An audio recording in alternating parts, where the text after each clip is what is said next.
So I have a tendency, which I realize it's not so good for me, to make scenarios Well, stop it. about what I want. That's good. Yeah, it's about what I want, and I'm planning some many scenarios, but usually it doesn't happen when I do this. So usually the things I want will happen When you are thinking about it. This is important to understand. Step 1, which is asking, and step 3, which is allowing, are two different steps. That's sort of easy to understand. So, since you've already asked, now your work is about allowing. And sometimes writing those scenarios just causes you to put yourself more firmly, more often in the receiving mode.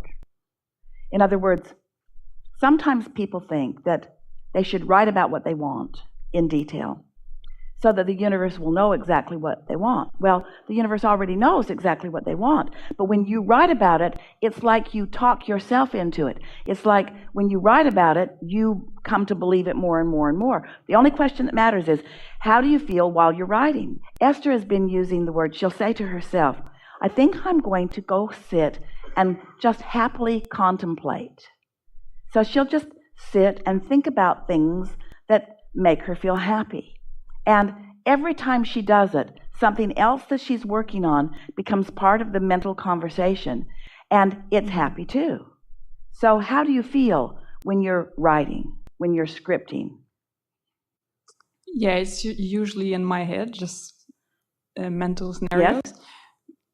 But I try writing because you'll be able to hold your focus better if you write it. If you're just in your head, then you can flip around without even realizing that you are. But if you'll write it, you'll have a better point of focus, and you'll be able to feel your emotions in a stronger way to know what they are indicating.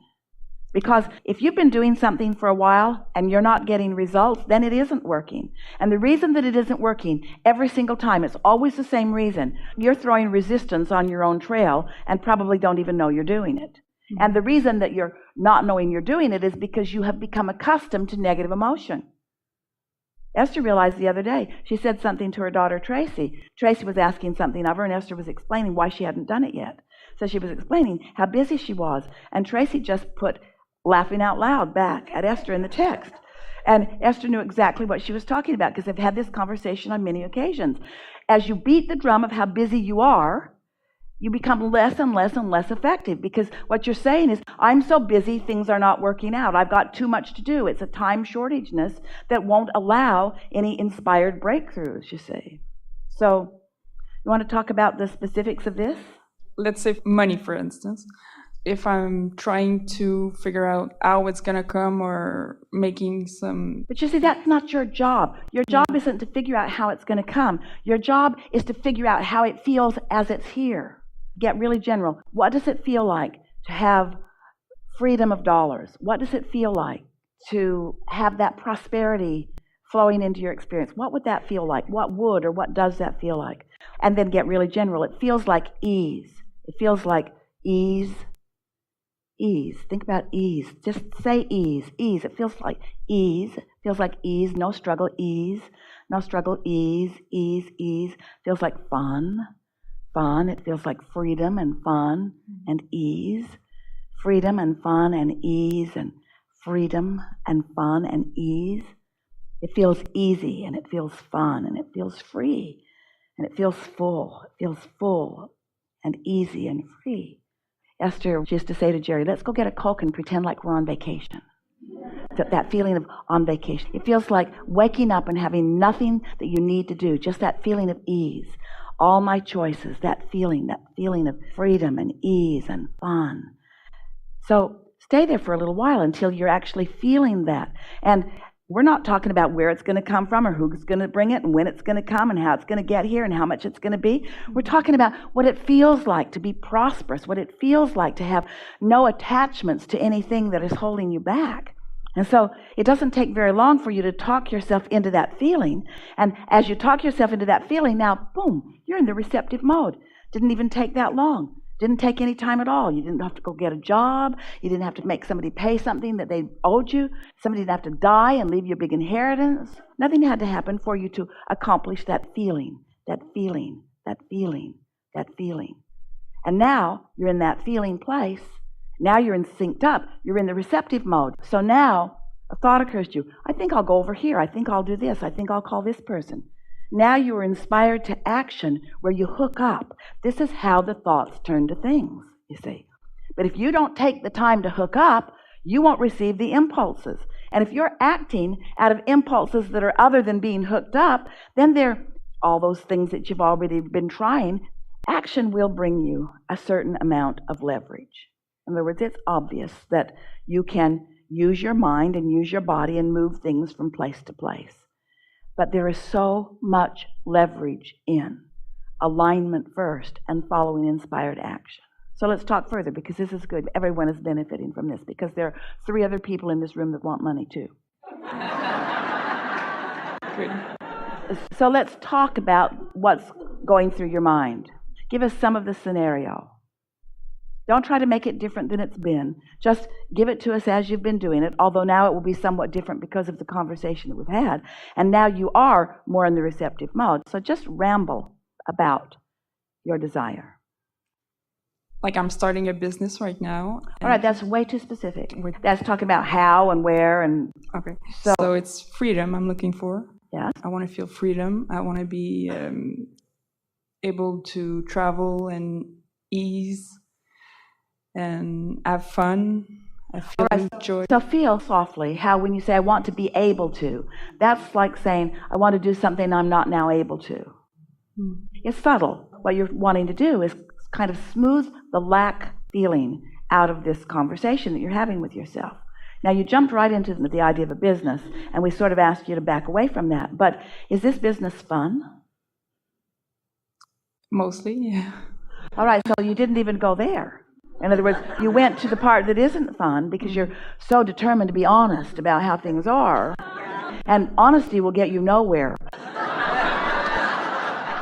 Because the most honest thing that you can say is, I don't have it yet. And as long as that's what you're saying. And so, are there aspects that are fun? Is this business calling you? Has it been calling you?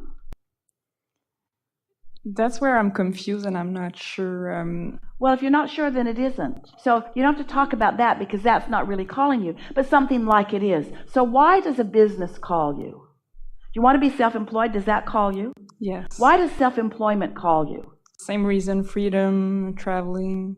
All right, so let's get that in a really positive viewpoint. I really like working for myself because I really like making the decisions. I like the freedom of getting to choose. I like the freedom of being in control of the momentum of things. I like the fun of the ideas exploding in my own mind. I like the fullness of what's coming. I like the mastery of the laws of the universe. I like seeing the universe respond to my ideas. I like knowing what a powerful creator I am. I like the freedom of being able to get clear on my own mind and then watching the universe respond. I like the freedom of not having to integrate with somebody else's ideas or demands or rules right away. I like the freedom of getting to do all of that myself. Feel how that feels? Mm-hmm. So in this conversation, now we got more specific, but we didn't jeopardize or give up the feeling of freedom. The ideas are just coming in a stronger, clearer way. And so what happens is sometimes a brief conversation is as far as you can go. And then the next time a brief conversation is as far as you can go and still feel good. And then the next time, a brief conversation is as far as you go and still feel good. But now a new idea comes and a new idea comes. Sometimes you say things like you're getting your juices flowing. Well, your juices are already flowing. What you're doing is setting aside the resistance that's keeping you from feeling what's flowing, you see. Mm-hmm. So now how do you feel? Just how do you feel generally about the idea of self-employment? Does it feel more lighthearted to you than it did when you first sat down? Yeah. Because you see, what you wanted when you first sat down, you wanted to give us a scenario of what you want, and you wanted us to listen to it, and then you wanted us to say, yes, this will work for you. And the reason that you wanted that, and it's all right, is because almost everybody wants a condition that they can have a positive reaction to. That's what our friend was talking about at the very beginning of the conversation, the reaction to things. It's easier to have something positive to react to. So if we said to you, oh, it's a sure thing, you're really on the right track, and yes, it's going to go, and funding's going to come, and it's going to come from everywhere, you'd feel happy for a minute.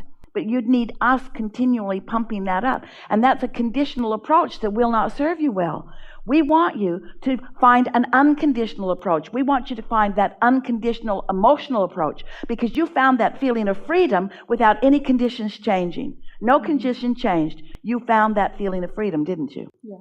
And so that's that unconditional finding of the feeling of freedom. Now, did it move for any of the rest of you? Can't you feel this vortex that is full of everything that you want? And are you understanding that your work is just to get yourself in the mental, vibrational, emotional proximity of that, which means you just want to talk carefully to yourself and focus carefully so that you allow yourself to flow as freely as can happen in this moment. So you accomplished really a lot. Doesn't seem like it, because you didn't place any ads, and you didn't get any funding, and you didn't take any action, and you haven't met anybody quite yet. You haven't nailed the building together, and you haven't brought the components of it in yet. So in a true action way, you can't see or taste it or smell it, but you can feel it emotionally. It moved, it moved, it moved, it moved. You started to listen to the calling. So if you keep doing that, someone says to you, well, how you doing? Great. Well, what's going on? All good things. Like what? I think I'm just going to keep this to myself for just a little while. Just keeping it to myself just for a little while. It's incubating. It's in the process of becoming. And others, they'll be worried about it because they want to see the tangible. But if you need to see the tangible before you have accomplished the intangible, it's not ever going to come. You got to find the feeling of it, and it's not that hard to do. And then the ideas start flowing. Then all of a sudden an idea will come, and it will be so powerful that you can't deny it. An idea that wakes you up in the middle of the night, that you want to write it in your notebook, and you want to process it more, and then more details come, and more details come. And if we could make you understand, if we could convince you that that is the creative process, and that the manifestation point, the manifestation starts coming far, far, far later, but when it comes quickly. That's why there's all these overnight successes. Well, they weren't overnight successes. They had things going on. Every one of them took far longer than they needed to, because they were facing reality more than was good for them. Helpful? Yeah, I had an idea like this. When I woke up, I had this idea, and I started the process, and then I got scared and I stopped. All right, well, when that fear comes, that means that it's moving faster than you're ready for. And so that's a good thing to stop. But then just say to yourself, oh, that idea was good, and I liked how it felt at first, and I'm looking forward to seeing where that goes. And just try to stop it before the fear came. In other words, remember what the idea was. People who are in sales understand. Most of them have been taught by those who have been taught, that if you ask someone to make a decision about something before they have enough information, they're always going to say no. They're just always going to say no. And you're the same way. If you ask yourself to believe something before you have enough information, you're going to shut it down vibrationally. You're not going to let it happen, because your logic tells you that you need more. Well, we're here to tell you that you don't need to know how or when or who or where. You don't need to know that. And in fact, a need to know that will keep the juices from flowing. So if you can just say, I want to talk about what I want and why I want it. Just hold yourself in what I want and why I want it. I want it because it feels good. I want it because it feels free. I want it because I deserve it. I want it because I'm worthy. I want it because things are always working out for me. I want it because it would be way fun. I want it because. Why do I want it? But not how, where, when, who. And so then your vibration will just get stronger. Your receptive mode will get stronger. Ideas will start occurring to you, and you'll be on fire with them. And that's what leadership is. Leadership, which is what ownership of a business needs to be. Leadership is being on fire with ideas. So much leverage that everyone wants to join the momentum of that, you see. And so if you were to gather a whole bunch of people together to start a business before you're on fire like that, they'll want to lead you this way and this way and this way and this way. The confusion will run rampant. It won't feel good to anyone. Leadership has to be at the beginning of everything. And you and the source within you are the leadership of everything that you want. Whether you are working inside of something else or whether you are an entrepreneur working in your own business. It's just you and you coming into alignment. You and you. You and you. And with you and you. The power, the energy that creates worlds flowing to you and through you toward whatever you want.